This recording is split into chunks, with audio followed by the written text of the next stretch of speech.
It is time for the new normal with some big changes coming after 2 years in this pandemic. We're talking about whether or not to mask indoors, though for some, the stakes are much higher, with some financial help about to dry up.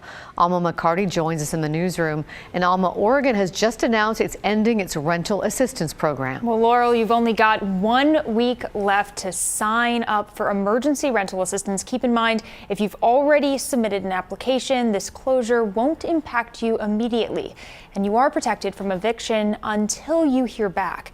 Everyone else, that deadline is looming.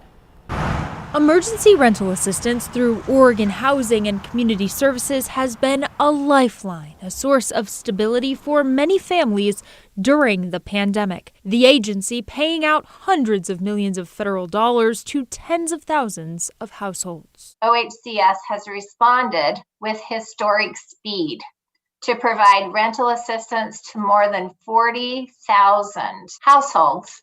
And what that means is we've supported an estimated 104,600 people in those households that we've served. But this aid comes to an end next week.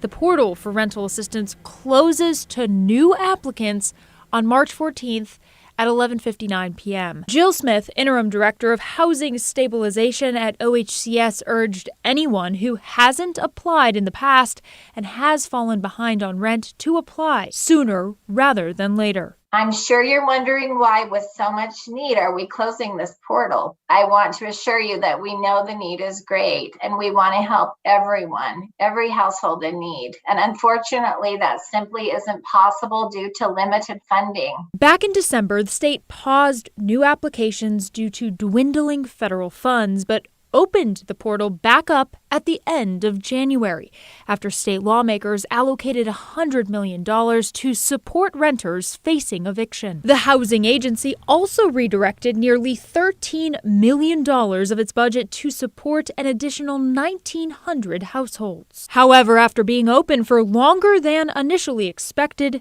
the portal will close, likely for good. We will soon have completely committed or paid out all available funding, including new funding. We don't intend at this time to reopen the portal, but if there was the opportunity to do so, we would certainly consider that.